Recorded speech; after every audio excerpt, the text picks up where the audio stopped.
এই বড় বাংলা ভাঙা বজরা সাইকেলটা আর চালানো যাচ্ছে না। একেবারে বল বিয়ারিং থেকে শুরু করে পুরো জিনিসটাই জং ধরে গেছে। রাখাল গোসাই তার ধুতিটা আরেকটু উপরের দিকে তুলে নেয়, তারপর আরেকটু জোরে জোরে চালাতে থাকে মেঠো পথ দিয়ে। কিছুক্ষণ আগে বেশ জোরে বৃষ্টি হয়ে গেছে, তার প্রমাণ হিসেবে কিছু কিছু জায়গায় জমে রয়েছে জল। জলের পরিমাণ এতটাই যেন মনে হচ্ছে এক একটা বড় বড় পুকুর কিছু দূর অন্তর তৈরি করা হয়েছে। আজকে বাড়ি ফিরতে অনেকটা রাত হয়ে যাবে। মালতীর মা হয়তো এতক্ষণ খেয়ে দিয়ে শুয়ে পড়েছে। আগে সে শুয়ে পড়তো না, খাবারও খেত না, কিন্তু এখন করে। কদিনই বা একটা মানুষ অপরের জন্য না খেয়ে দিয়ে না ঘুমিয়ে বসে বসে অপেক্ষা করবে? হ্যাঁ, পকেটে যে বিড়ির প্যাকেটটা আছে সেটা হয়তো এখনো ভিজে যায়নি। সাইকেলটা থামিয়ে একটা বিড়ি বের করে নিজের ঠোঁটের ফাঁকে গুজে নেয় রাখাল। তারপর দেশলাইটা কয়েকবার ঘষে জ্বালিয়ে ধরিয়ে নেয় বিড়ি। বিড়ি মুখে করে ফের যাত্রা শুরু করে রাখাল। পথে এখন গাঢ় অন্ধকার বিরাজ করছে। ওর সাইকেলের মুখে একটা বাতি জ্বলছে মিটমিট করে, তারই আলোয় সে চলছে এতটা পথ। আরো জোরে জোরে সাইকেল চালাতে আরম্ভ করে রাখাল। আকাশটা আবার লাল হয়ে আসছে বলে মনে হচ্ছে, তার মানে আবারও বৃষ্টি হবে। না, এমনিতেই কাল রাতেও কাক ভেজা হয়ে বাড়িতে ফিরেছিল, এবার যদিও জোরে পড়ে তাহলে বাড়িতে হাড়ি চলবে না যে। এসব নানা কথা ভাবতে ভাবতে চলছিল রাখাল। পকেটের ছোট নোকিয়া ফোনটা হঠাৎ করে বেজে উঠল। এমন সময় আবার কে ফোন করলো? বাড়ি থেকে নাকি? বিরক্ত হয়ে ফোনটা তুলে দেখলো, হ্যাঁ, ঠিকই ধরেছে, মেয়ের ফোন। ফোনটা কানে ধরে বলল, হ্যাঁ বল। উপার থেকে ভেসে এলো তার মেয়ের কণ্ঠ। বাবা, তুমি কোথায়? আজ এত দেরি হচ্ছে কেন? আরে বাবা, আজ একটু বেশি কাজ ছিল। আসছি, আমি আসছি। তোরা খেয়ে দিয়ে ঘুমিয়ে পড়বি, আমি আসছি খানিকক্ষণের মধ্যেই। আচ্ছা বাবা, তাড়াতাড়ি এসো কিন্তু। হ্যাঁ রে মা, রাগ এবার। বলে নিজেই ফোনটা কেটে দিলেন তিনি। এই করোনার সময় মেয়েকে একটা ফোন কিনে দিয়েছিলেন মহাজনের থেকে ধার করে। তার আগে তো এই একটা ফোন দিয়েই সব কাজকর্ম চালাতে হতো, আর এখন এই ফোন হয়ে ঘন ঘন বাড়ি থেকে ফোন আসা শুরু হয়েছে। জিনিসটা বেশ সমস্যার ঠেকে রাখালের কাছে। সামনে বিভুবাবুর বাড়ির মস্ত দালান, আর তার পাশে অবস্থান করছে কবরস্থান। এই কবরস্থানের পাশ দিয়ে রাত্রিবেলা যেতে গেলে সকলেরই কেমন যেন গা ছমছম করে। রাখালেরও গা যে ভারী হয় না এমনটা নয়, তবে সে অতটা পাত্তা দেয় না বিষয়টিকে। সেখান দিয়ে যেতে যেতে হঠাৎ একটা কটমট শব্দ কানে আসে তার। এমনিতেই রাত বাড়ার কারণে এখানে চারদিকটা প্রচন্ড নিচ্ছুম। ঝিঝির ডাক অন্ধকারের গালিচা জুড়ে খেলা করে চলেছে এখন। লালাহ মেঘখানা আরো যেন চওড়া হচ্ছে আকাশের বুক জুড়ে। এবার একটা কৌতূহল এলো রাখালের মনে। সে খানিকক্ষণ দাঁড়িয়ে পড়ল।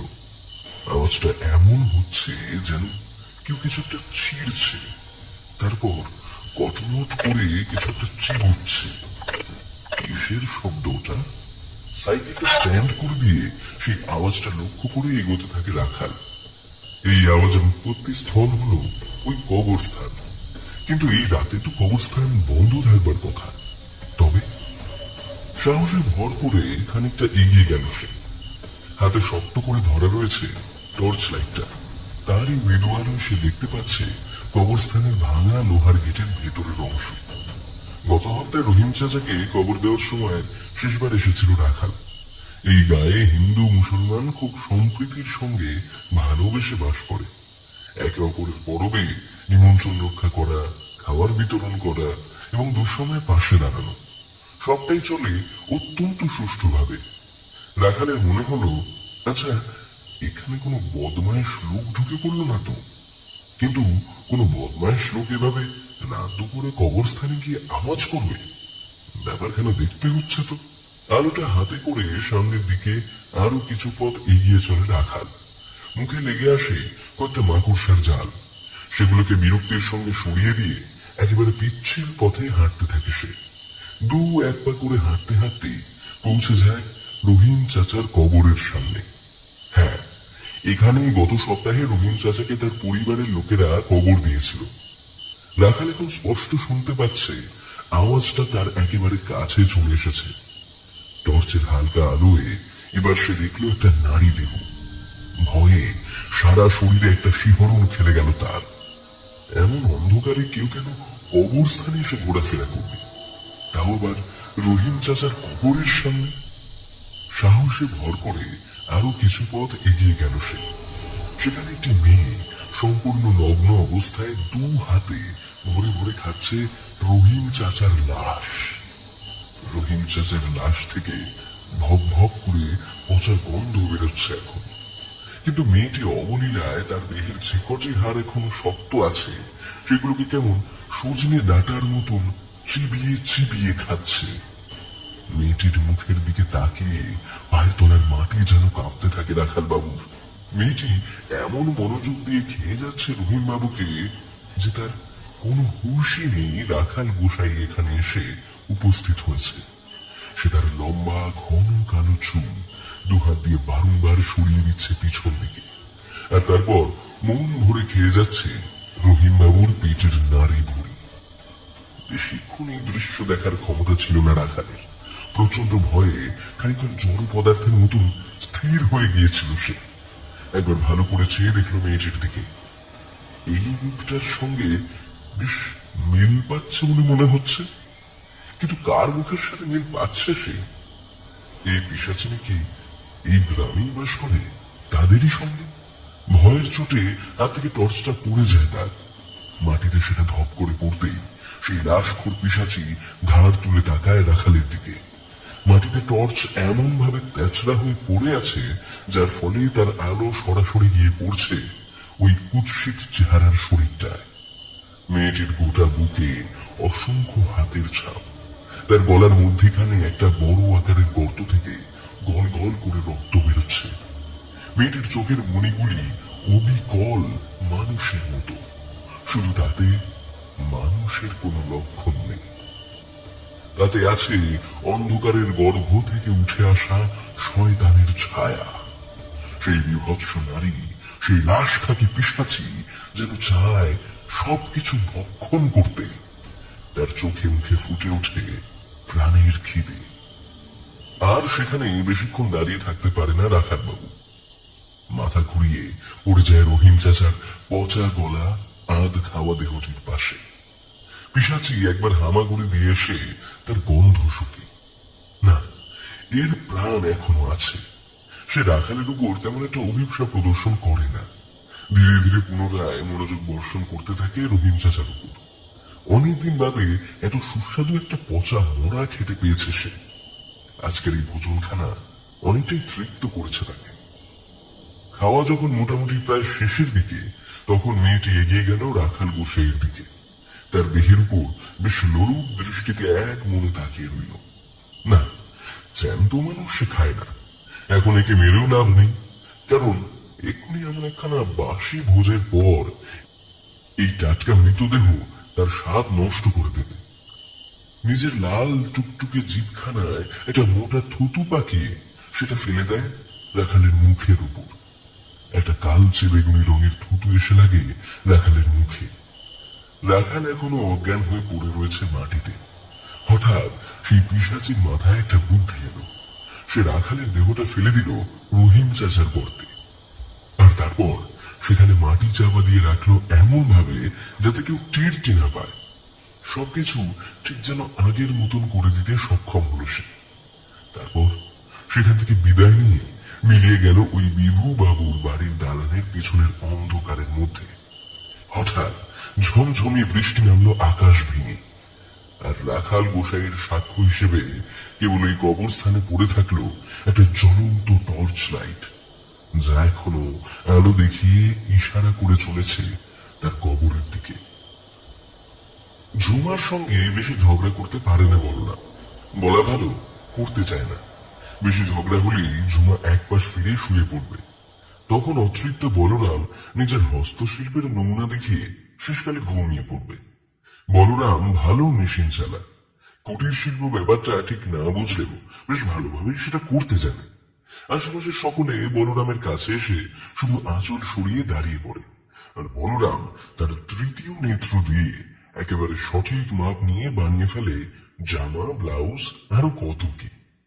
একবার যখন পাশের ঘরের পলাশের বউ অমন ভাবে তার শাড়ির আঁচল সরিয়ে দাঁড়িয়েছিল বলরামের সামনে, আর বলরাম তার দৈব দৃষ্টি দিয়ে মেপে নিচ্ছিল মেয়েটির বুকের মাপ, ঠিক তখনই হঠাৎ পিছন থেকে একটা তাল পাতার চুটি শূন্যে ভেসে এসে লাগে সে মেয়েটির কপালে। তারপরের দৃশ্য আরো ভয়ানক। একেবারে ঝ্যাঁটা হাতে নিয়ে তার সম্পূর্ণ শাড়ি খুলে মারতে শুরু করে ঝুমা। তার বরের সামনে ওভাবে দাঁড়িয়ে থাকবে হতচ্ছাড়ি মাগি। বলরামের তখন মুখটা অভিনব পন্থায় সেজে উঠেছিল। ভাজা মাছের অপর প্রান্ত না দেখার মতো বেকুব দৃষ্টিতে সে তাকিয়েছিল ঝুমার দিকে। একেবারে ভিজে বিড়াল ছানার ন্যায় সে লুকিয়ে পড়ে তার সেলাই মেশিনের অন্তরালে। তুমি শুধু আমারই মাপ নেবে, বলো নেবে তো? ভালোবাসার পর্ব চলাকালীন গভীর নিঃশ্বাস ফেলে কথাটি বলে ওঠে ঝুমা। বলরাম বেকুবের মতো তাকিয়ে থেকে বলে, তাহলে সংসার চলবে কেমনে? উফ, আমি কইলাম হাত দিয়ে শুধু আমারই মাপ নেবে, বুঝলে? আরে সে তো বটেই, অন্যের বউয়ের কি আর হাত দিয়ে মাপ নেওয়া যায়? ঝুমার কথা বলতেও চায় না, শুনতেও চায় না। অনেকটা হুকুমনামার মতন কথাটা বলে দিয়ে সে একটু শান্ত হতে চায়। তার একেবারেই ভালো লাগে না এভাবে গন্ডায় গন্ডায় মহিলা আসে লাইন দিয়ে দাঁড়ায় তার স্বামীর সামনে। সব কটাকে একেবারে ফর্দ করে অভিশাপ করে ঝুমা। সব কটা মরবে, মরার পর ওগুলোকে একেবারে গরম তেলে ভাজা হবে নরকে। এসব নানান অবান্তর ভাবনা মাথায় আসে ঝুমার। বলরামের চুল ভর্তি বুকের ভিতর সে উষ্ণতা অনুভব করে। তার চোলাই খাওয়ার স্বভাবটা না থাকলে এরকম বর আর কার হতো কে জানে। বলরামের বিড়ি খাওয়া ঠোঁটে তখন নিজেকে শুপে দেয় ঝুমা। তার কালো হয়ে আসা ঠোঁটে চুমু খেতে থাকে পরম তৃপ্তিতে, আর কালো হয়ে আসা ফুসফুসের উপর নিজের দেহটাকে রাখে। বলরাম ঝুমার নগ্ন পিঠে হাত বুলিয়ে দিতে থাকে। ধীরে ধীরে চাদর ভেসে যায় ওদের ভালোবাসার সাগরের ঢেউয়ে। উষ্ণ স্রোত ওঠে এই পলকা খাটের উপর। ঝলসানো চাঁদের মতো সোনালি উজ্জ্বল বুক জোড়া খামচে ধরে শিশু খাদ্য খেতে থাকে বলরাম। পৃথিবীর আবির্ভাবের সবচাইতে সুখকর স্বাদ আছে এতে। জীবনের সমস্ত সুখ ভোগ করার জন্য এর চেয়ে ভালো কিছু আর হতেই পারে না। ধীরে ধীরে ভালোবাসার জ্বরে পড়তে থাকে ঝুমা। তার জ্বর নামানোর জন্য বলরাম নিজের সবটা উজাড় করে ঢেলে দেয় তার তরে। সময়ের সঙ্গে পাল্লা দিয়ে সে রাতের ভালোবাসার অধ্যায়ে দাঁড়িয়ে পড়ে। বলরাম বোঝে এই ঝুমা ছাড়া আর কেউ তাকে এই অবিশ্বাস্য রকমের ভালোবাসাটা দেবে না। তবুও যখন পাশের বাড়ির বউগুলি ওভাবে তার সামনে নিজেকে মেলে ধরে, তখন নিজের প্রথম রিপুকে কিছুতেই সামনে রাখতে পারে না বলরাম। ধীরে ধীরে বলরাম ঘুমিয়ে পড়ে ঝুমাকে সম্বল করে। ওদের ঘুমের প্রায় ঘন্টা দুয়েক বাদে হঠাৎ দরজায় প্রবল কড়াঘাতের শব্দে ঘুম ভাঙে। কেউ যেন দরজায় নিজের সমস্ত শক্তি প্রয়োগ করে পেটাচ্ছে। ভেতর থেকে ঘুম জড়ানো কণ্ঠে বলরাম বলল, এত রাতে আবার কি এভাবে দরজা পেটাও কে? পাশ থেকে ঝুমাও আতঙ্কিত কণ্ঠে বলরামকে উঠে ব্যাপারটা দেখতে অনুরোধ করে। কোমরে গামছা গুজে বৃষ্টি মাথায় ছাতা ধরে বেরিয়ে পড়ে বলরাম। তার হাতে জ্বলছে একটা নিভু নিভু লো ব্যাটারির টর্চ। সাইকেলে উঠে বসে সে। আশপাশ থেকে আরো বেশ কয়েকজন এসেছে। বলরামের পেছনে ক্যারিয়ারে বসে পড়ে ওপারের বিমল খুঁড়ো। তারপর ওরা সদল বলে খুঁজতে বেরোয় রাখাল গোসাইয়ের উদ্দেশ্যে। ঘরে ঝুমার সঙ্গে থেকে যায় রাখালের মেয়ে বউ। রাখালের বউ নন্দা আর মেয়ে মালতীর কান্না বন্ধ করার কোনো উপায় দেখতে পায় না ঝুমা। তারা কেবলই কেঁদে চলেছে বৃষ্টির সঙ্গে পাল্লা দিয়ে। মেয়ে মালতী ফুপিয়ে ফুপিয়ে বলে ওঠে, বাবা তো কাজ থেকে ফিরতে এখন দেরি করে, আমি সেই জন্য ফোনও করেছিলাম, ধরলো। ঝুমা উৎকণ্ঠিত হয়ে বলে, বললো যে খানিকক্ষণের মধ্যে এসে পড়বে, মাকে আর আমাকে খেয়ে নিয়ে শুয়ে পড়তে বললো, কিন্তু তারপরে এতগুলো সময় পেরিয়ে গেল। বলতে বলতে আবার সজোরে কেঁদে ওঠে মালতী। অপরদিকে বলরাম এবং বাকি গ্রামবাসীরা হাতে হ্যারিকেন, টর্চ লাইট যে যা পেরেছে নিয়ে চলে এসেছে। এখন রাখাল যেখানে কাজ করত সেই পথেই চলেছে ওরা। পথেই যদি কোনো হদিশ মেলে তাহলে এই তো রাখালের সাইকেল রে বলরাম। চিৎকার করে ওঠে বিমল খুড়ো। সকলে ভালো করে দেখে বিভুবাবুর বাড়ির দেওয়ালে হেলান দিয়ে দাঁড় করানো রয়েছে রাখালের সাইকেল। বিমল খুড়ো একটা ঠুমকু গর্ব করে বলে, আরে আমার স্পষ্ট মনে আছে রে, এটাই ওর সাইকেল ছিল। আহ, থামো না, তোমায় কি আর জিগালাম? এতবার বলার কিছু নেই, বুঝছি আমি। কথাটা বিরক্ত ভরেই বলে বলরাম। আলো জেলে ওরা এগিয়ে যায় সেদিকে। বৃষ্টি এখন খানিকটা ধরেছে। কাদা প্যাচপ্যাচে রাস্তাটা দিয়ে হাঁটতে মৃদু অসুবিধা হয় বটে, তবুও মাটিতে একটু আলো ফেলে সাবধানে হাঁটলে পড়ে গিয়ে কাদা মাখামাখি হতে হয় না। ওরা সকলে ডাকলো। আশেপাশে কোনো উত্তর না পেয়ে ওরা এগিয়ে গেল মৃদুবাবুর বাড়ির দিকে। ওদের তুমুল হাঁক ডাক শুনে বাড়ি থেকে আধ ঘুম অবস্থায় বেরিয়ে আসেন মৃদুবাবু। কি ব্যাপার কি? রাজবীরেতে এরকম হাঁক ডাক কিসের? বলরাম এবং অন্যান্যরা মিলে সমস্ত ব্যাপারটা খুলে বলে। তাদের কথা যে মিথ্যে নয় তার সাক্ষ্য দিচ্ছে দেওয়ালে হেলান দেওয়া রাখালের সাইকেলটা। বিভুবাবু একসময় শহরের পুলিশ ছিলেন, এখন রিটায়ার করে গ্রামের বাড়িতেই থাকেন। তিনি অকুত ভয় কণ্ঠে বলে উঠলেন, চলো তাহলে সবাই, এখানে দাঁড়িয়ে থেকে সময় নষ্ট করে তো কোনো লাভ নেই। বিমল খুড়ো ভয়ার্ত কণ্ঠে বললেন, কোন দিকে যাব? কোথায় আবার যাবে? কবরস্থানের দিকে। একখানা বড় ঢোক গেলেন খুড়ো। তারপর সকলে মিলে এগিয়ে যেতে থাকলো ওই কবরস্থানের ভিতরে। শ্যাওলা জমা পথে ওদের পদশব্দ খুব একটা ভালো করে পাওয়া যাচ্ছিল না। তার উপরে মৃদুবাবুর কথায় সকলে মৃদু চালে এগিয়ে যাচ্ছে। আস্তে আস্তে প্রায় প্রত্যেকটা জায়গায় তারা টর্চের আলো ফেলছে বটে, তবে দরকারি কিছুই খুঁজে পেল না। হঠাৎ মোহাম্মদ চিৎকার করে বলল, এইদিকে আসুন, এইদিকে একটা পায়ের ছাপ। সকলে সঙ্গে সঙ্গে দৌড়ে গেল মোহাম্মদের আওয়াজ লক্ষ্য করে। পিচ্ছিল রাস্তায় কোনো মতে নিজেদের লুঙ্গি ধুতি সামলে যতটা দৌড়ানো যায় আর কি। চারিদিকে জেজের শোরগোল অন্ধকারের নিস্তব্ধতা ভঙ্গ করে। কোথায় কোথায়? বলে উঠল বলরাম। এই তো দেখো না। বিভুবাবু বললেন, এই বৃষ্টিকালের এই একটাই সুবিধে, পায়ের ছাপ মিলেছে। চলো দেখি এটা লক্ষ্য করে। বলে সকলে বিভুবাবুর পিছন পেছন চলতে লাগলো পায়ের ছাপ লক্ষ্য করে। বিভুবাবু এগোতে এগোতে হঠাৎ দেখতে পেলেন একটা কবরের সামনে একেবারে নিভু নিভু হয়ে আসা বৈদ্যুতিক আলো জ্বলছে। টর্চের আলোতে একটু তাড়াহুড়ো করে এগোতে থাকেন উনি। হ্যাঁ, ঠিকই ধরেছেন, একটা মাঝারি সাইজের টর্চ প্রায় নিভে এসেছে। তবুও মুমূর্ষ রোগীর মতন সে নিজের অস্তিত্বের জানান দিচ্ছে ওই কবরের দিকে উদ্দেশ্য করে। না, সামনে তো আর কোনো পায়ের ছাপ নেই। এই দেখো দেখো, এখানে বেশ ধস্তাধস্তির চিহ্ন আছে। বললেন বিভুবাবু। বাকি সকলে মাটির দিকে তাকিয়ে দেখলো কেমন যেন বিক্ষিপ্ত ভাবে মাটি ছড়িয়ে ছিটিয়ে রয়েছে। মোহাম্মদ বলল, এটা তো রহিম চাচার কবর গো, গেল হপ্তাহে এলাম না। সকলের মধ্যে একটা রব উঠল। থামো সকলে, একটু গম্ভীর ভাবে বলে উঠলেন বিভুবাবু। এই কবরের সামনে এসে কোথায় উদা হয়ে গেল রাখাল? ব্যাপারটা তো সুবিধের টেকছে না। বলরাম নিজে মাটির দিকে ভালো করে দেখলো, চারিদিকে ভিজে রয়েছে, তবে কবরের কোনো পরিবর্তন কিন্তু দেখা যাচ্ছে না। তাহলে হঠাৎ করে এই কবরের সামনে এসে উধাও হয়ে গেল কি করে রাখার বসে? এমনটাও আবার হয় নাকি? কথাটা ভাবতে ভাবতে ওরা সকলে মিলে আলাদা আলাদা হয়ে চারিদিকে তল্লাশি চালাতে লাগলো। না, কিছুই পাওয়া গেল না। এদিকে সকলের চোখে ঘুম লেগে আসছে। পূব দিকের আকাশও অনেকটাই ফর্সা হয়ে এসেছে। বিমল করে বলল, এখন আর কি করা যাবে? মোহাম্মদ বলল, আচ্ছা, রাখাল গোসাই অন্য কোথাও যাননি তো? আরে না না, তাহলে কি সাইকেল এখানে রেখে যাবে নাকি? কবরস্থানে পায়ের ছাপ তো মিলল, শুধু লোকটাই মিলল না।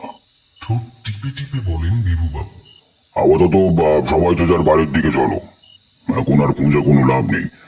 আজ একটু জিরিয়ে নিয়ে আবার থানায় যাব, সেখানে গিয়ে সবটা হবে। যেহেতু আমার বাড়ির সামনে এটা হয়েছে, তাই আমার এই দায়িত্বটা নিতেই হবে। চলো। বলরাম উৎকণ্ঠার সঙ্গে জিজ্ঞাসা করে, আচ্ছা, তাহলে রাখাল বাবুর মেয়ে বউকে কি জবাব দেব? তারা তো আমাদের মুখ চেয়ে বসে আছে। যা দেখেছো তাই জবাব দেবে, আর কি কিছু আছে জবাব দেওয়ার মতো? বলরাম মাথা নিচু করে। সকলে আস্তে আস্তে ধীরে ধীরে বেরিয়ে যায় কবরস্থান থেকে। তবুও তাদের মধ্যে কেউ কেউ পিছন দিকে ফিরে একটু দেখার চেষ্টা করে, যদি কোথাও থেকে উঁকি মারে রাখাল বসে। বাড়ি ফিরতেই এক ঝাঁক প্রশ্নের সম্মুখীন হতে হয় বলরামকে। তবুও মালতীর মায়ের প্রশ্নবাণে কোনো মতে উতরে যায় বলরাম। বিভুবাবুর প্রতি গ্রামের সকলের একটা ভরসা আছে, তাই নন্দা একটু শান্ত হয়। এই গ্রামে ছেলেবেলা থেকেই বেড়ে উঠেছিল রাখাল। এক রাতের মধ্যে এভাবে কোথায় বা ফেরার হয়ে যাবে, নির্ঘাত কোথাও না কোথাও আছে।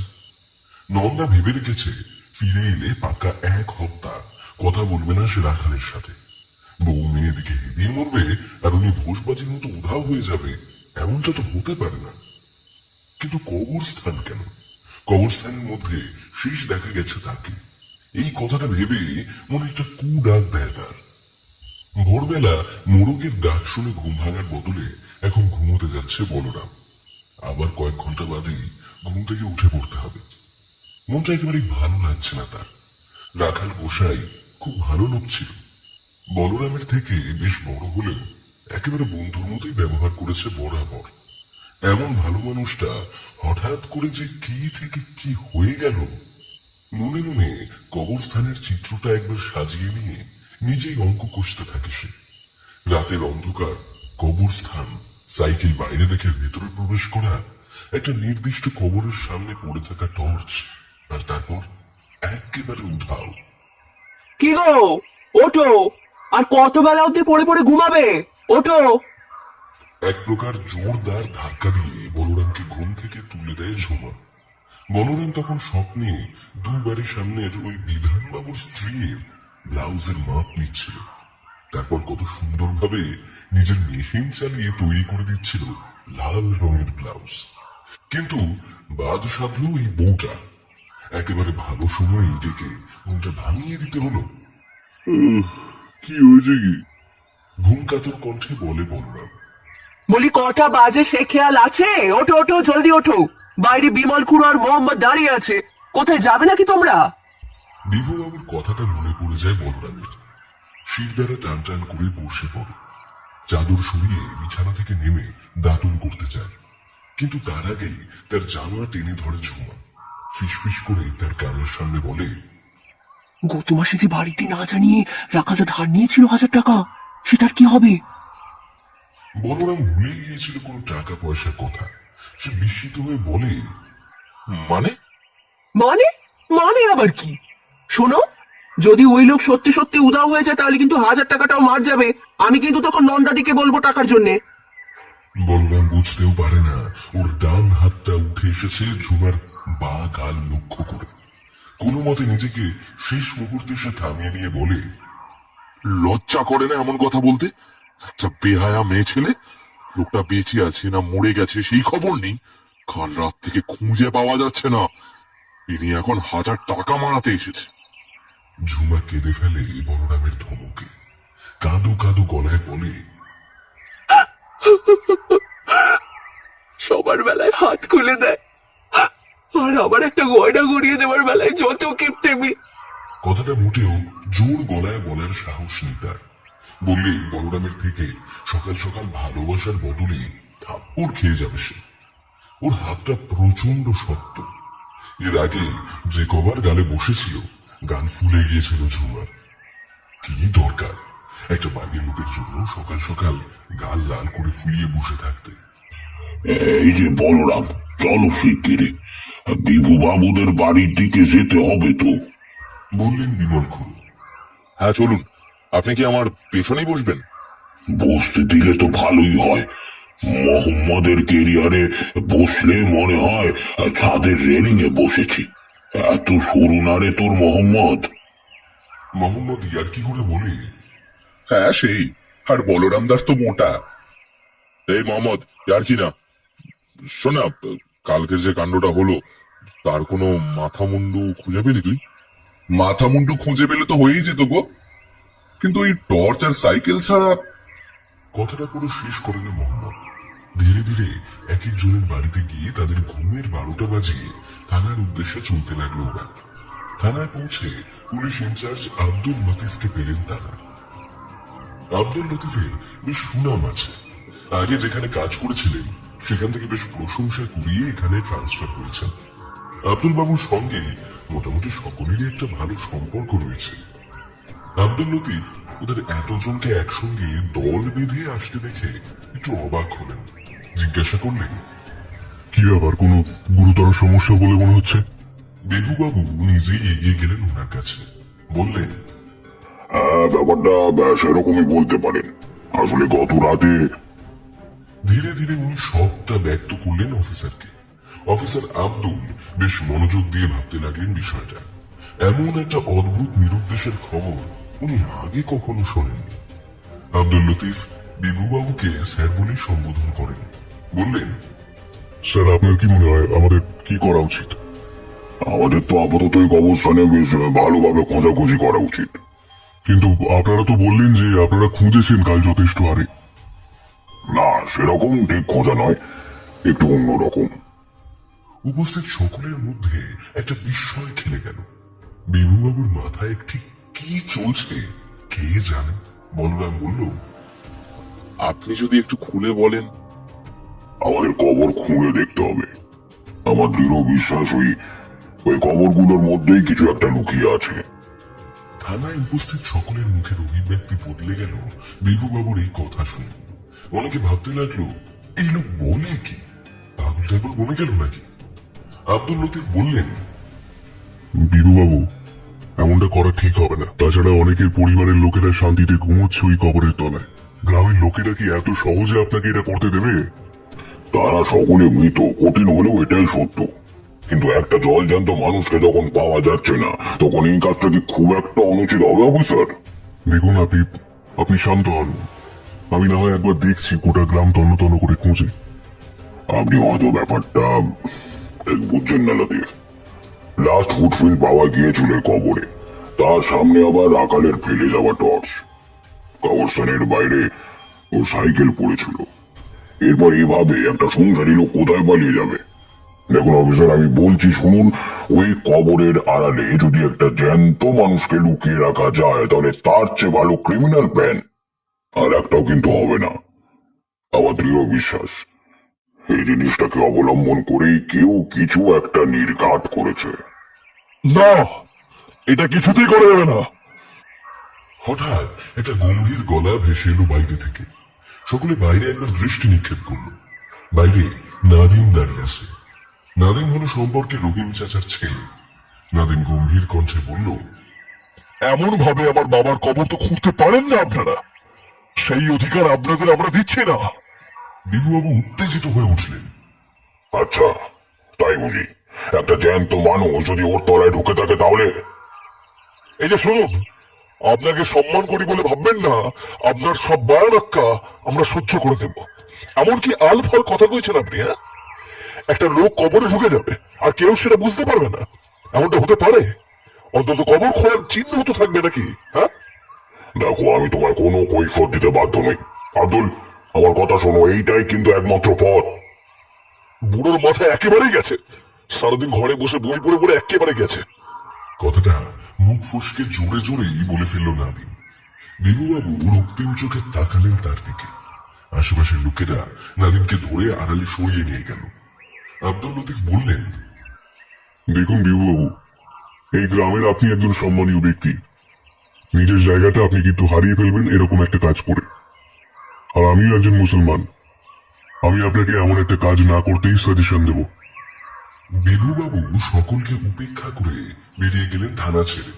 যাওয়ার সময় বলে গেলেন, তোমরা এরকম করলে রাখালকে কখনোই খুঁজে পাবে না, এটা মনে রেখো। সকলের কানে কথাটা কেমন যেন অভিশাপের মতো শোনালো, কিন্তু কি আর করা যাবে? বয়স্ক মানুষ, তারপর বিদ্যাশিক্ষার একটা প্রভাব আছে। এসব আকাশকুসুম কল্পনা তাছাড়া করা যায় না। আর অন্যায় আবদার করলেই কি হলো নাকি? এভাবে হঠাৎ করে কবর খুঁড়তে শুরু করলে গায়ের মুসলিম সম্প্রদায় চটে যাবে। তখন হাজার চেষ্টা করলেও কেউ বিভুবাবুর সমাধিস্থ হওয়া আটকাতে পারবে না। সেদিন সারাটা বেলা কাটলো রাখাল গোসাইয়ের সন্ধানে। পুলিশের দল একেবারে চারিদিক চষে ফেলল, কিন্তু খুঁজে পেল না রাখালের টিকিটাও। ওদিকে বাড়িতে ভয়ঙ্কর পরিস্থিতি। মোটামুটি রাখালের গলায় রজনীগন্ধার মালা চাপিয়ে দিতে ব্যস্ত হয়ে পড়েছে গ্রামবাসী। আর নন্দা মালতী অনবরত কেঁদে কেঁদে সাপমন্তর করছে। কাকে করছে কে জানে। মাঝে মাঝে শোনা যায় যারা যারা তাদের কাছ থেকে ধারের টাকা পেত তাদেরকেই গালিগালাজ করছে সে। বলরাম বাড়ি ফিরে ঝুমার কাছে পরাজিতের মতো মুখ করে বসে থাকে। আজ সারাদিন গায়ের মরদগুলো একত্রিত হয়ে এই রাখালের সন্ধানে বেরিয়েছে, তাই কাজবাজ কেউই খুব একটা করেনি। কথায় আছে 10 মিলে 20 কাজ, হারি জিতি নাহিলাজ। গ্রামবাসীরা এই কথা একেবারে ছত্রে ছত্রে পালন করেছে। ঝুমা বলে, তুমি আর দুঃখ পেও না, কি আর করবে বলো, যতটুকু করার করেছো তো। বলরাম বলে, বিভুবাবু কবর খোঁড়ার পরামর্শ দিয়েছিলেন জানো? কি? কেন? ওই উনার ধারণা ওখানে নাকি রাখাল গোসাইকে পাওয়া যাবে। কে জানে এমন বুদ্ধিমান একটা মানুষ এরকম কথা কেন বলল। এই শোনো, তোমার জন্য শুটকি এনেছি আসার সময়। ঝুমার চোখ দুটো জল জল করে উঠল এই কথাটা শুনে। বলরাম অত্যুক্তি করে বলে, আচ্ছা কি সুখ পাও বলো তো এইসব ছাই পাশকে? ঘেন্না করে না? আমি তো আর মদ গিলি না, তবে ওটা আবার আমার ভাষায় ছাইপাস। বলরাম কিছু বলতে পারে না। ওর বউয়ের এই স্বভাবটা ওর একেবারে পছন্দ নয়। পারলে সারাদিন পান্তা খেয়ে থাকতে পারে একটা মানুষ, সেটা বউকে না দেখলে সে জানতেই পারতো না। মানে দিনে এক বেলা খাওয়া ঠিক আছে, কিন্তু সারাদিন কে পান্তা খায়? বড় অবাক লাগে বলরামের। রাত তখন 11:15। হাতে একটা খবরের কাগজ নিয়ে বৃদ্ধ বিভুবাবু বসে আছেন ঘরের বারান্দায়। তবে ওনার চোখ খবরের কাগজের দিকে নেই। চোখ দুটো দৃষ্টিবদ্ধভাবে স্থির হয়ে দেখে চলেছে কবরস্থানকে। উনি হয়তো রাত্রিবেলা শাবল নিয়ে ঘুরতে বেরোতে পারবেন না, তবে নিজের কেনা বাড়ি থেকে সেদিকে ওনার তাকিয়ে থাকায় তো আর কেউ বাধা দিতে পারে না। মনে মনে উনি বললেন, দেখি এবার কে কিভাবে আটকায় আমায়। আজ এর একটা বিট না করে আমি উঠছি না। ভদ্রলোক যে দূরে বসে রইলেন আর একটার পর একটা সিগারেট ফুঁকতে লাগলেন। বাড়ির ভেতর থেকে মাঝে মধ্যে ছেলে বৌমা এসে ঘরে নিয়ে যাওয়ার চেষ্টা করে গেছে বটে, তবে উনার অদম্য জেদের কাছে হেরে গিয়ে দুজনেই আর কেউ বয়স্ক মানুষটাকে ঘাটায়নি। মশা কামড়ে যাতে সব রক্ত শুষে না নেয়, তাই একটা মশার ওষুধ লাগিয়ে দিয়ে গেছে বৌমা। দীর্ঘক্ষণ ওভাবে বসে থেকে এবার চোখে ঘুম চলে আসছিল উনার। যতই হোক বয়স হয়েছে, এই বয়সে বেশিক্ষণ জেগে থাকতে পারেন না উনি। ওদিকে বাড়ির সকলে ঘুমিয়েও পড়েছে। চারিদিক ঘুটঘুটে অন্ধকার। কেবলমাত্র বাইরের বারান্দায় একটা ছোট্ট আলো জ্বালিয়ে উনি বসে আছেন। কি সুন্দর চুপচাপ প্রকৃতি। তাকে এভাবে নীরবতার সঙ্গে অনুভব করা হয়নি অনেক দিন। এমন সময় হঠাৎ করে বিভুবাবুর কানে গেল খসখসে একটা আওয়াজ। এক টানা হয়ে যেতে লাগলো শব্দখানা। আজকে বৃষ্টি হয়নি, চারিদিক শুকনোই রয়েছে। বেশ কিছু শুকনো পাতার উপর দিয়ে হেঁটে গেলে ঠিক যেমনটা আওয়াজ হয় তেমনই আওয়াজ হচ্ছে। চেয়ার ছেড়ে দাঁড়িয়ে উঠলেন বিভুবাবু। নিজের সোনালী ফ্রেমের চশমাটা নাকের উপরে পড়ে বাইরের দিকে তাকালেন। এখান থেকে খুব স্পষ্ট না হলেও একটা হালকা দৃশ্য দেখা যায় বাইরের।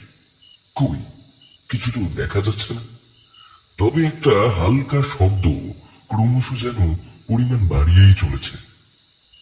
কিসের শব্দ ওটা? এইবার খানিকক্ষণ পর এক দৃষ্টি সেদিকে তাকিয়ে থাকতে থাকতে উনি দেখলেন একটা অদ্ভুত ধরনের প্রাণী যেন 4 পায়ে হেঁটে এগিয়ে আসছে কবরের দিকে। একটা মহিলা বলে মনে হচ্ছে। চুলটা তো বেশ বড়। বিভুবাবু চুপটি করে দাঁড়িয়ে রইলেন বারান্দায় আর দেখতে লাগলেন কাণ্ড কারখানা। মেয়েটি ধীরে ধীরে রহিম চাচার কবরের জায়গায় গিয়ে তার কবর খুঁড়তে লাগলো দুই হাত দিয়ে। পিছন থেকেই বিভুবাবু বুঝতে পেরেছেন মেয়েটির দেহে একটা সুতো নেই। এভাবে নগ্ন হয়ে কোন মেয়ে রাত্রির বেলা কবরস্থানে আসবে ভেবে পান না উনি। এবারে মনে হলো মেয়েটি কবর থেকে রহিম চাচাকে বের করে আনবে। সে এক মনে খুঁড়েই চলেছে আর কোনো দিকে যেন তার হুঁশ নেই। বিভুবাবু নিজের বারান্দা থেকে একটা একটা ধাপ করে সিঁড়ি দিয়ে নেমে আসতে লাগলেন নিচের দিকে। তারপর দালানে এসে প্রবেশ করলেন। এখান থেকে একটা দেয়াল পেরোলে খুব সহজেই প্রবেশ করা যায় ওই কবরের কাছে, কিন্তু এই বয়সে দেয়াল টপকে যাওয়াটা তার পক্ষে দুঃসাধ্য একটা কাজ। তাই তিনি সেখানে দাঁড়িয়ে দেখতে লাগলেন মেয়েটির কাণ্ড। মেয়েটির কবর খোঁড়া শেষ হলে খিলখিল করে খানিক হেসে উঠল। তার সেই হাসির শব্দে নিজের নেমে আসা ঘুমটা কোথায় যেন উবে গেল ভদ্রলোকের। এই কাকে দেখছেন তিনি? এ তো রহিম না, এ তো গতকালের নিরুদ্দেশ হওয়া রাখাল। তাহলে তাহলে তার সন্দেহটাই ঠিক ছিল। ওই কবরের অন্তরালে চাপা পড়েছিল রাখাল। ভয়ে গলা শুকিয়ে এলো বিভুবাবুর। কোন মতে নিজের ভয়টাকে নিয়ন্ত্রণে এনে বাকি অংশটুকু দেখতে লাগলেন তিনি। সেই পিশাচি এবার রাখালের মৃতদেহটাকে পরম যত্নে আদর করতে লাগলো। মৃতদেহটির জামা কাপড় ছিঁড়তে লাগলো সে। তারপর রাখালকেও সে নগ্ন করে ফেলল। এরপরের দৃশ্যটা অনুমান করে নিয়েছিলেন বিভুবাবু, এবং উনার অনুমান একেবারে যথাযথ। মেয়েটি হয়তো জামা কাপড় খেতে পছন্দ করে না, তাই একেবারে উলঙ্গ করে রাখালের দেহ খুবলে খুবলে খেতে লাগলো। রাখালের দেহ এখনো পচে যায়নি, তার ফলে তার শরীর ফুঁড়ে গল গল করে বেরিয়ে এলো রক্ত, আর তার সবটাই ছিটে পুটে খেতে লাগলো পিশাচিনী রাজকীয় বিষে। হাপুস হুপুস শব্দে সে যখন রাখালকে খাচ্ছিল, তখন মাটির সঙ্গে একেবারে জড় পদার্থের মতো আটকে ছিল বিভুবাবুর পা।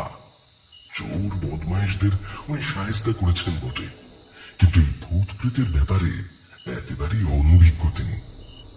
কি করবেন এই ভেবে ভেবে একটা চূড়ান্ত ভুল কাজ করে বসলেন উনি। পকেটে তার ছোট সাইজের কিপ্যাড ফোনটার টর্চ জেলে ধরলেন ওই পিশাচের দিকে। অমন অন্ধকারাচ্ছন্ন অঞ্চলে ওভাবে আলো জ্বলে উঠতে খাওয়া থামিয়ে দিল ওই পিশাচ। ধীরে ধীরে সে পিছন দিকে নিজের ঘাড় ঘুরিয়ে তাকালো একবার। বিভুবাবুর হৃদয়টা যেন শুকিয়ে গেল নিমেষের মধ্যে। নিজের হৃদকম্পন নিজেই অনুভব করতে পারছেন না উনি। আলো সেটা বাজছে তো। প্রায় কান অব্দি কাটা ওই পিশাচ এবারে তার মুখটা আরো প্রসারিত করে হাসল। ফোনের যান্ত্রিক আলোয় বিভুবাবু দেখলেন তার মুখটা একেবারে মানুষের মতোই দেখতে একে, কিন্তু এই বিভৎস হা করা মুখটা দেখে ভদ্রলোকের লোম খাড়া হয়ে গেল। মেয়েটার মুখটা তার বেশ চেনা চেনা লাগছে বটে, কিন্তু এখন থেকে শনাক্ত করার মতো মানসিকতায় তিনি নেই। রাখালকে আধ খাওয়া অবস্থায় লিখে দিয়ে সে এগিয়ে আসছে বিভুবাবুর দিকে। বিভুবাবুর হাত থেকে ফোনটা পড়ে যায় মাটিতে।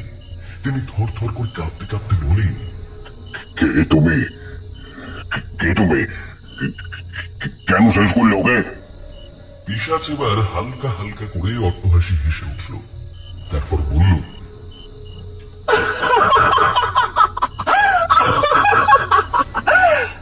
আমি কে? আমি কে সে জেনে তোমার কি হবে গো? তুমি কে সেটা তুমি জানো? বিভুবাবু পিশাচের এই ধাঁধা ঠিক ধরতে পারলেন না। স্থির দৃষ্টিতে চেয়ে থাকলেন তার জল জল দৃষ্টি লক্ষ্য করে। আরে চুপ করে আছো যে? তুমি কি তুমি নিজেই জানো না? তুমি তো আমার খাবার, আমার আগামীকালের খাবার। আমি এখন তোমায় খাবো না গো। টাটকা মাল খেয়ে মুখ গন্ধ করতে চাই না। বিভুবাবুর মাথার উপরে মনে হলো চক্রাকারে মৃত্যু ঘন্টা বাজতে আরম্ভ করেছে। আসন্ন মৃত্যু কাছে এলে মানুষের মাথায় কত কিছুই না ঘোরে। উনার চোখের সামনে ভেসে উঠল ছোট্ট নাতিটার মুখ, ছেলের মুখ, বৌমার মুখ, স্ত্রীর মুখ, আরো কত কি। পিশাচ এবার উনার মাথাটা ধরে একটা বেলুনের মতো সেটা হাতের দুদিক দিয়ে চেপে ফাটিয়ে দিল। চারিদিকে রক্ত ঘিলু ছড়িয়ে পড়ল। উঠোনের পাশের একটা গাছে ছিটকে পড়ল তার অনেকটা অংশ। মৃত্যুর আগে একবার একটা আওয়াজও করতে পারলেন না দুর্দণ্ড প্রতাপ বিভুবাবু। পিশাচ তার দেহের বাকিটা অংশ তুলে নিয়ে ঘষতে ঘষতে এগিয়ে যেতে লাগলো কবরের দিকে। রাখালের দেহটা এখনো শেষ করা হয়নি তার।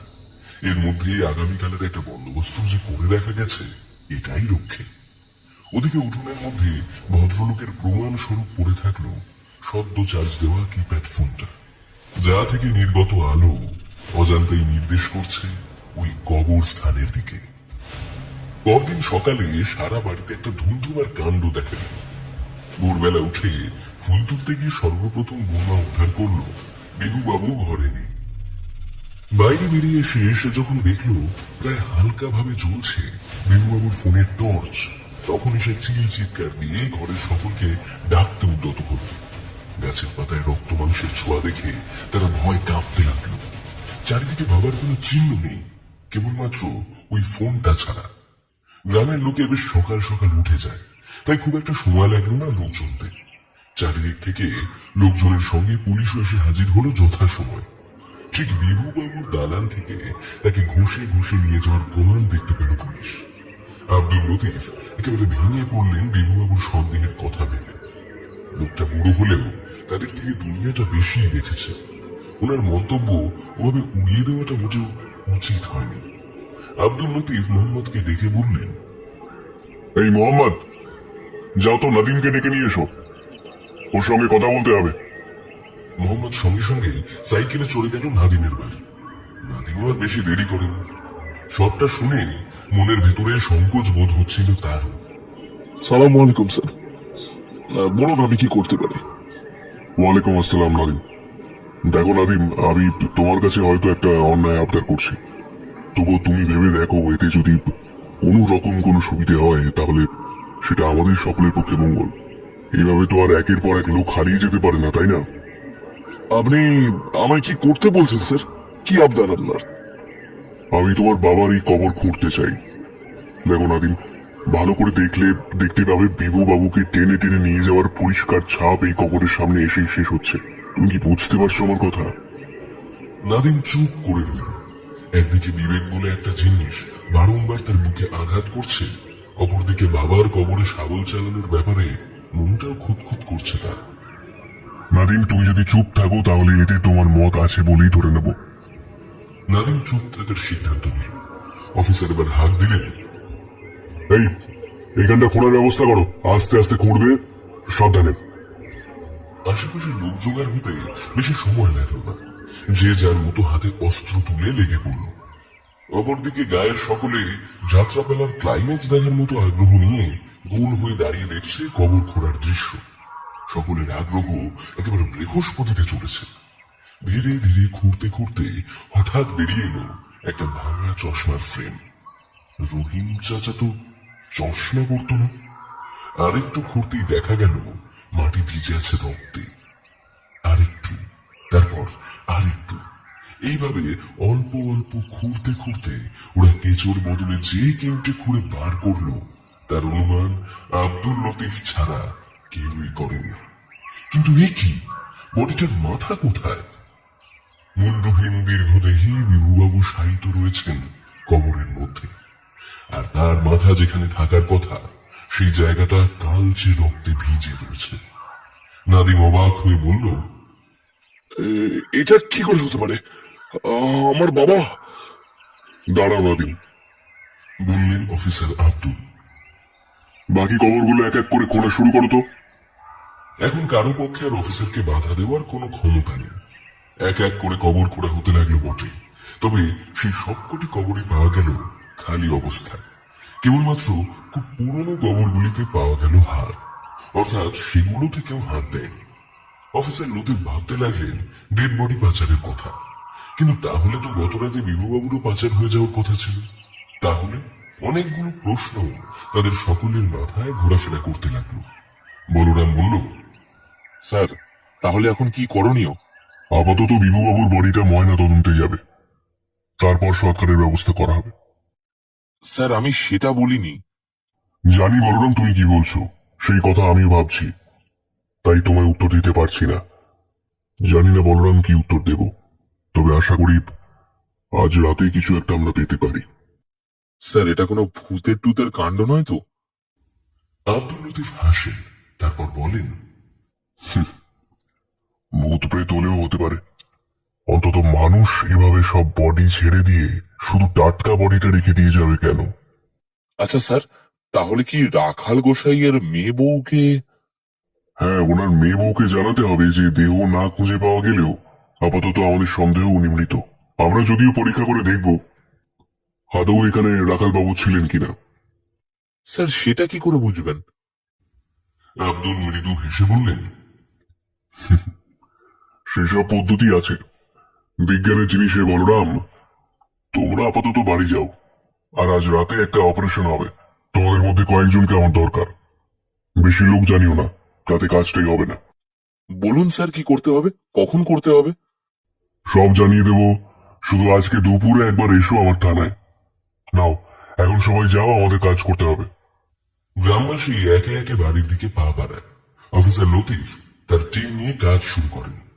দুপুরে বলরাম, মোহাম্মদ, বিমল খুর ও নাদিম এবং ওদের পাড়ার আরো 4 জন মিলে যখন থানায় যায়, তখন আব্দুল লতিফ ওদের সবটা ব্যক্ত করেন। তিনি বলেন, আমার দৃঢ় বিশ্বাস আজকে বিভুবাবুর দেহটা নিতে আসবে সেই ব্যক্তি। তাকে আসতেই হবে। আমার সন্দেহ কেবলমাত্র একটা জায়গাতেই, যদি নিয়ে যাওয়ার হয় তাহলে সব দেহ নিয়ে গিয়েও কেন বিভুবাবুর দেহটা তারা রেখে গেল? বিমল খুড়ো বলে, স্যার, কিছু না মনে করলে একটা কথা বলবো। বলুন। আমার মনে হয় এটা লাশ খাওয়া পিশাচি, বুঝলেন তো? তাই কবরস্থানে গিয়ে ও এসব করছে। তা আপনার লাশ কাকি পিশাচি বিভুবাবুকে খেলেন না কেন? পুলিশ বলে নাকি? না না, ওরা তো বাসি লাশ খায় না। আরে বুঝলেন না, যদি কালকে বিভু বাবুকে ও মাথা ফাটিয়ে মানে মাথা উড়িয়ে দিয়ে মেরে ফেলে, তাহলে তো ওর কাছে কাল বিভু বাবু কচি মরা, বাসি নয়। আব্দুল লতিফ এসবে পাত্তা না দিয়ে বলেন, তাহলে যেরকমটা আপনাদের বলা হয়েছে আপনারা ঠিক সেরকমটাই করবেন, ঠিক আছে? হ্যাঁ স্যার, চিন্তা করবেন না, আমরা সবটা বুঝে গেছি। একবার আসতে দিন আজকে রাতটা, তারপর মানুষ হোক বা ভূত, ওর ভূত আমি ভাগিয়েই তবে ছাড়বো। শোনো, আজ রাতে আমি বাড়ি থাকবো না, বুঝলে? বেরোতে হবে। রাত্রিবেলা কাজ শেষে খেতে বসে কথাটা বউয়ের কাছে পারলো বলরাম। ঝুমা বলল, মানে রাতে তো বাড়ি এই সেলাই মেশিন চালালি, আবার কোথায় যাবি? আসলে আজকে একবার কবরস্থানের ওখানে যেতে হবে। আজকে রাত্রিবেলা একটা কাজ আছে। কাজ? সেখানে আবার কি কাজ? আসলে আজ পুলিশ আর গ্রামবাসী মিলে ওই দেহ চোরকে ধরা হবে, বুঝলে? নাও নাও, আমায় একটু তরকারি দাও তো। ঝুমার মনটা কেমন খচখচ করে। সে তরকারি দিতে দিতে দুঃখী গলায় বলে, এসব করার কি কোনো দরকার ছিল বলো? কি বলো? এভাবে গ্রামের লোক মারা যাচ্ছে আর তুমি এইসব বলছো? না মানে তোমাকেই যেতে হবে? আর কেউ গেলে হতো না? যদি ভালো মন্দ কিছু একটা হয়ে যায় তবে? মেলা ফ্যাচ ফ্যাচ না করে খেতে দাও তো। ও বই দেখেছো, তুমি আবার বাসি খাবার নিয়ে বসেছো কেন? টাটকা খাবার খেলে তোমার কি কিছু হয় বলো তো? কথাটা বলে খানিকক্ষণ খাওয়া থামিয়ে দিল বলরা। বাসি খাবার টাটকা খাবারের তুলনাটা মনে করে কেমন যেন স্তম্ভিত হয়ে পড়ল সে। আজকে সকালে বিমল খুড়ো এরকমই একটা কিছু বলছিল না? কি হলো, চুপ মেরে গেলে যে? আরে দেখো, বাসির চেয়ে বেশি স্বাদ কি আর কিছুতে আছে? খাসির মাংস, পায়ে সবই তো বাসি জিনিসের স্বাদ বেশি, তাই। আর কথা বাড়ায় না বললাম, চুপচাপ বাকিটা খেয়ে উঠে যায়। রাত যত বাড়তে থাকে তত তার ভয় করতে থাকে। আজকে ঝুমার দিকে সে ঠিকভাবে তাকাতে পর্যন্ত পারছে না। একটু বাদে শুয়ে কিভাবে ঝুমাকে আদর করবে সে? ঝুমার চোখের দিকে তাকালে যদিও বুঝে যায় বলরামকে ভয় পাচ্ছে। এগো আসো, শোবে এসো। ডাক দিল ঝুমা। বাধ্য ছেলের মতো খাটে গিয়ে শুয়ে পড়ল বলরাম। চুপচাপ ঝুমার দিকে চোখ ফিরে শুয়ে পড়ল সে। ঝুমা বলল, ওরা আজকে কখন এটা করবে গো? স্যার বলেছিলেন 12টার পর। আমায় আরেকটু বাদে ডাকতে আসবে বিমল খুড়ো। আচ্ছা বেশ, এখন আমায় একটু আদর করো। নিজের খুব চেনা পরিচিত মানুষটার সঙ্গে অপরিচিতের মতন ব্যবহার করতে ভালো লাগে না বলরামের। তবুও একটা ভালোবাসার মুখোশের আড়ালে আদতে বুকটা কেমন ভয় ভয় করছিল তার। এক্ষুনি যদি পিশাচ হয়ে গিয়ে তার বউটাকে খেয়ে ফেলে। তোমায় খুব খুব খুব ভালোবাসি বলরাম। এতটা ভালোবাসা আমি কাউকে দিতে পারিনি আজ অব্দি। না না, এই মেয়েটা আর যাই হোক পিশাচ নয় নিশ্চয়। বুকে জড়িয়ে ধরে তাকে বলরাম, কপালে চুমু দিয়ে বলে, তুমি ঘুমিয়ে থাকো, আমি এই যাব আর এই আসবো, বুঝেছ? বাইরে থেকে মৃদু মৃদু কণ্ঠস্বর শোনা যাচ্ছিল বিমল খুঁটোদের। বলরাম একখানা যাওয়া বলিয়ে বেরিয়ে পড়ল ওদের সঙ্গে। সকলে খুব উত্তেজনার সঙ্গে পৌঁছে গেল কবরস্থানে।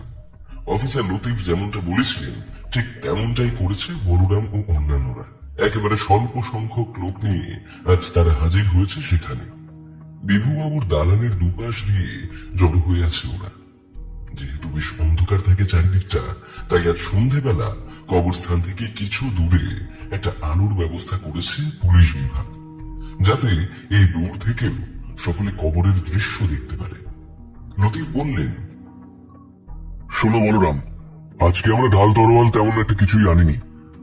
তবে যদি আমাদের সাধ্যের মধ্যে থাকে তাকে কিন্তু আমরা ছেড়ে দেব না।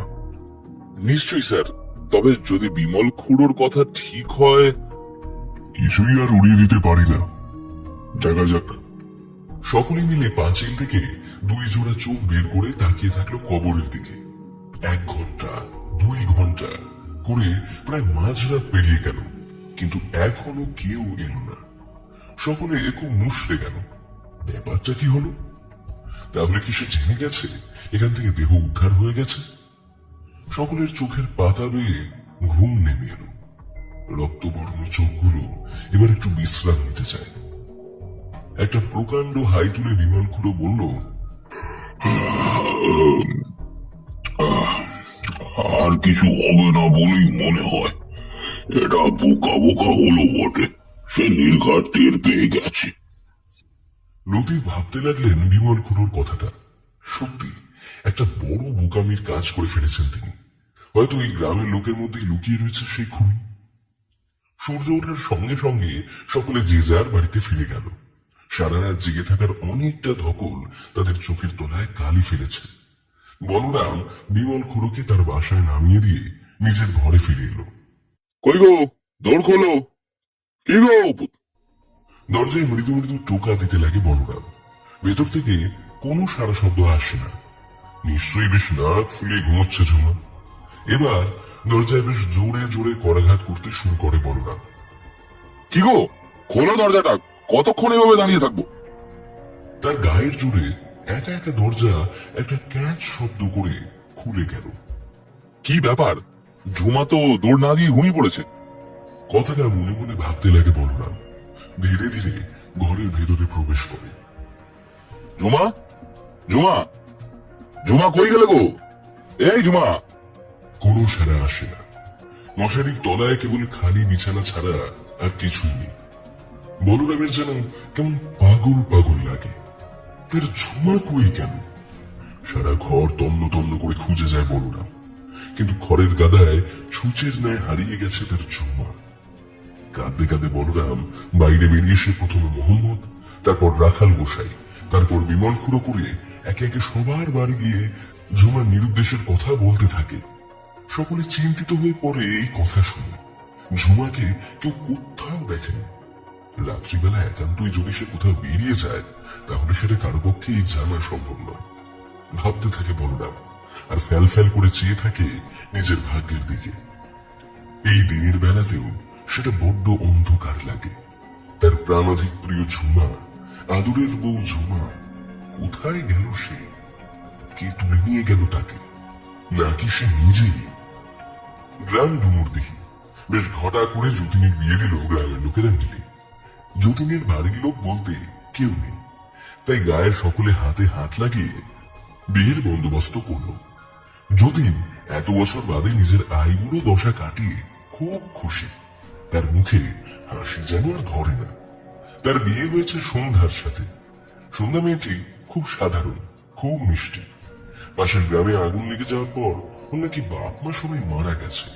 তারপর ঘুরতে ঘুরতে এই গ্রামে এসে পড়েছে সে। এখন যতীন তার এই করুণ অবস্থা দেখে নিজের একটা হেললে করে নেওয়ার সুযোগ পেয়েছে। এমনিতে তার গুড়িয়ে যাওয়া শরীর আর গুড়িয়ে আসা ট্যাগ দেখে কারো বাপ বিয়ে দিতে চায় না। তাই এই সুযোগটা তার পক্ষে ছাড়া উচিত হবে না। ডুমুরদিঘি গ্রামে হিন্দুর থেকে মুসলমানের সংখ্যাটাই বেশি। গ্রামের একেবারে মাঝ বরাবর রয়েছে কবরস্থান।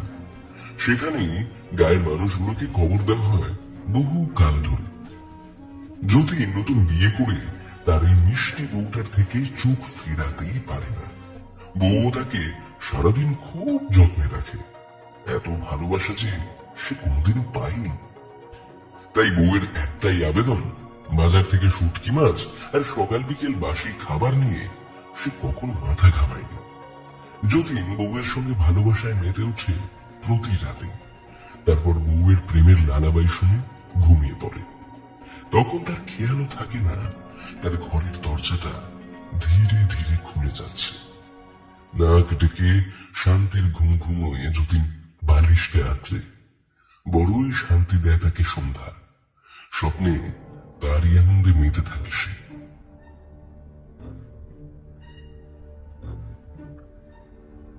শেষ হলো আমাদের আজ